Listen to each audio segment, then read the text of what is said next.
नमस्कार, मैं हूं अंशिता। तो खट्टर ने तो कांग्रेस के एमएलए को गिरफ्तार कर लिया, लेकिन अशोक गहलोत शेखावत के खिलाफ एफआईआर करने में भी कतरा रहे हैं।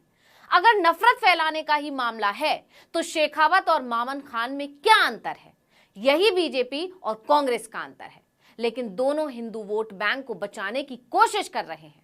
सवाल है कि क्या नफरत फैलाने वालों को खुली छूट देकर खुलेगी मोहब्बत की दुकान? और इसीलिए पूछा जा रहा है कि केंद्रीय मंत्री गजेंद्र सिंह शेखावत कब गिरफ्तार होंगे। कांग्रेस एमएलए मामन खान की गिरफ्तारी के बाद से इस सवाल ने जोर पकड़ लिया है। अब आप सोच रहे होंगे कि दोनों का क्या संबंध है, नूह मामले से केंद्रीय मंत्री का क्या लेना देना। आप बिल्कुल सही सोच रहे हैं, इन दोनों का आपस में कोई संबंध भी नहीं है, ना ही केंद्रीय मंत्री का नूह मामले से कोई लेना देना है। लेकिन यहां मामला है भड़काऊ भाषण देने का, फसाद के लिए उकसाने का। अब इसे विस्तार से समझने के लिए पहले यह जानना जरूरी है कि कांग्रेस एमएलए को क्यों गिरफ्तार किया गया है, किस मामले में उनके खिलाफ ये एक्शन हुआ है। तो जैसा कि आप जानते ही हैं कि हरियाणा के नूह में 31 जुलाई को फसाद फैलाने के आरोप में फिरोजपुर झिरखा से कांग्रेस विधायक मामन खान को गिरफ्तार कर लिया है। खान पर आरोप है कि वो फसाद के समय दंगाइयों के संपर्क में थे, लेकिन इससे बड़ा आरोप ये है कि उनके एक भड़काऊ पोस्ट की वजह से नूह में हालात बिगड़ गए, जो उन्होंने सोशल मीडिया पर किया था। इसी पोस्ट को लेकर उनके खिलाफ नूह जिले के नगीना थाना में पुलिस ने एफआईआर दर्ज की थी। तमाम धाराओं में कांग्रेस एमएलए के खिलाफ मामला दर्ज हुआ और अब उनको गिरफ्तार कर लिया गया है। यही गिरफ्तारी इस सवाल की वजह बनी है कि केंद्रीय मंत्री गजेंद्र सिंह शेखावत की गिरफ्तारी कब होगी, उनके खिलाफ मामला कब दर्ज करेगी पुलिस। जब सोशल मीडिया पर किया हुआ एक भड़काऊ पोस्ट मामन खान की गिरफ्तारी की वजह बन सकता है, तो केंद्रीय मंत्री ने खुले मंच से भड़काऊ भाषण दिया था। उन्होंने तो खुलेआम धमकी दी थी कि सनातन के खिलाफ जो बोलेगा उसकी जुबान खींच लेंगे। ये वीडियो सोशल मीडिया प्लेटफॉर्म पर मौजूद है, आप सभी ने देखा होगा और हमने भी इस पर वीडियो बनाया था। जो सनातन के विरोध में बात करेगा, उस हर बोलने वाली शब्द बोलने वाली जबान को हम खींच करके बाहर निकाल देंगे। आप लोगों ने सुनी मंत्री जी की भाषा, कैसे डंके की चोट पर कह रहे हैं कि जुबान खींच लेंगे। अगर मामन खान के बयानों से तनाव हो सकता है या उनके बयानों और पोस्ट को भड़काऊ की श्रेणी में रखकर उन्हें गिरफ्तार किया जा सकता है, तो फिर केंद्रीय मंत्री की बोली पर क्या कहेंगे आप? क्या मोदी के जल शक्ति मंत्री जी कोई प्रवचन दे रहे हैं या भजन सुना रहे हैं? क्या इस तरह के बयानों से तनाव होने की आशंका नहीं है? क्या ये बयान भड़काने वाले नहीं है, खून खौलाने वाले नहीं है? क्यों अभी तक इनके खिलाफ कोई कार्रवाई नहीं की गई है? हम यहां साफ कर देना चाहते हैं कि हम कांग्रेस एमएलए की गिरफ्तारी का समर्थन या विरोध नहीं कर रहे हैं। उनके बयानों या पोस्ट से नूह के हालात बिगड़े तो उनके खिलाफ कार्रवाई होनी चाहिए।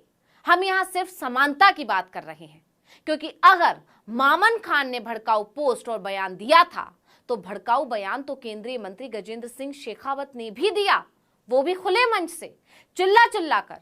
उनका बयान भी तो दो धर्मों में नफरत फैलाने वाला है, नफरत को बढ़ावा देने वाला है, लेकिन अभी तक उनके खिलाफ पुलिस ने कोई एक्शन नहीं लिया। जाहिर सी बात है कि एक एमएलए को गिरफ्तार करने के लिए मुख्यमंत्री से नीचे कोई फैसला नहीं ले सकता। ऐसे में निश्चित तौर पर मनोहर लाल खट्टर ने यह फैसला लिया होगा। तो सवाल है कि अशोक गहलोत किससे डर रहे हैं? गिरफ्तारी की बात तो छोड़ दीजिए, डच आए, फ्रांसीसी आए, पुर्तगाली आए और उसके बाद में अंग्रेज आए। 2000 साल तक हम पर आक्रमण हुआ। इस सनातन को मिटाने के लिए औरंगजेब और अलाउद्दीन खिलजी जैसे कई लोगों ने प्रयास किया, लेकिन आपके और मेरे पूर्वज सक्षम थे। उन्होंने अपनी पुरुषार्थ पर, अपनी भुजाओं की ताकत पर इस भारत की सभ्यता और संस्कृति को बचा करके रखा। आज ये हमारी संस्कृति और सभ्यता को मिटाने की बात करते हैं। सौगंध है हमें उन सब हमारे पूर्वजों की, जिन्होंने, चाहे वो महाराजा सूरजमल होंगे, चाहे वीर दुर्गादास होंगे, महाराणा प्रताप है, हम सबको उनकी सौगंध उठा करके खड़े होना पड़ेगा कि हम इस सनातन पर हमला करने वालों को बर्दाश्त नहीं करें। हम बर्दाश्त नहीं करें, हम उनको उखाड़ करके फेंक दें और चुनौती के साथ में खड़ा होना पड़ेगा। जो सनातन के विरोध में बात करेगा, उस हर बोलने वाली शब्द बोलने वाली जबान को हम खींच करके बाहर निकाल दें। अब आपने ये तो जान लिया कि गजेंद्र सिंह ने अपने बयान में क्या कहा था। अब मामन खान का वो बयान और पोस्ट भी जान लीजिए जो उनके गले की फांस बन गया। बता दें कि मामन खान फिरोजपुर झिरका से कांग्रेस के विधायक हैं। 6 महीने पहले हरियाणा विधानसभा में राजस्थान के जुनैद नासिर मामले पर हंगामा हुआ था। तब मामन खान ने कहा था कि अब की बार मोनू मानेसर मेवात आया तो उसको प्याज की तरह फोड़ देंगे। इसी साल फरवरी में मामन खान ने हरियाणा विधानसभा में मानेसर को दोबारा मेवात आने की चुनौती दी थी। उन्होंने कहा था कि वो उसे सबक सिखाएंगे। इसी को खट्टर साहब की सरकार और बीजेपी भड़काऊ मानती है।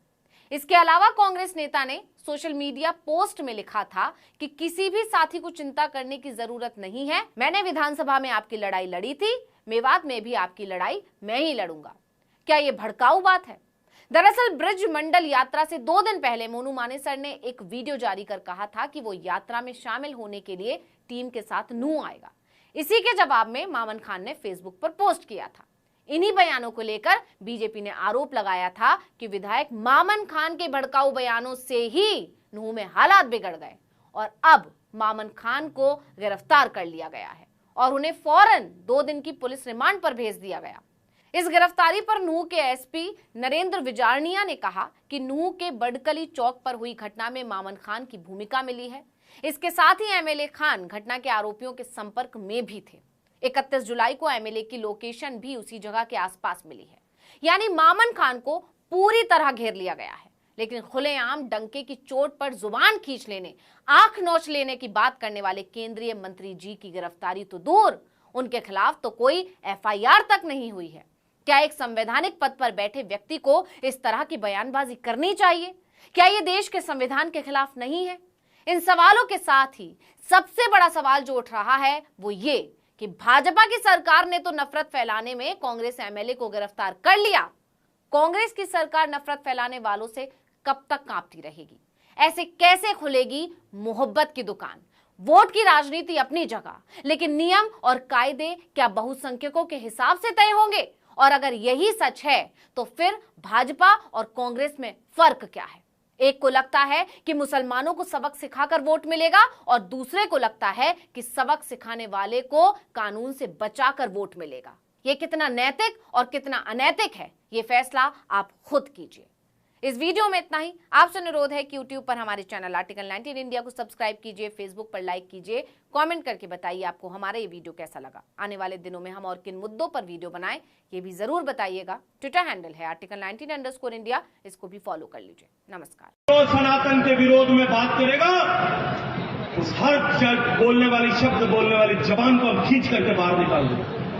जो सनातन की तरफ आंख खुदा करके देखेगा, उस उठने वाली हलक आंख को हम उंगली डाल करके आपको बाहर निकाल देंगे।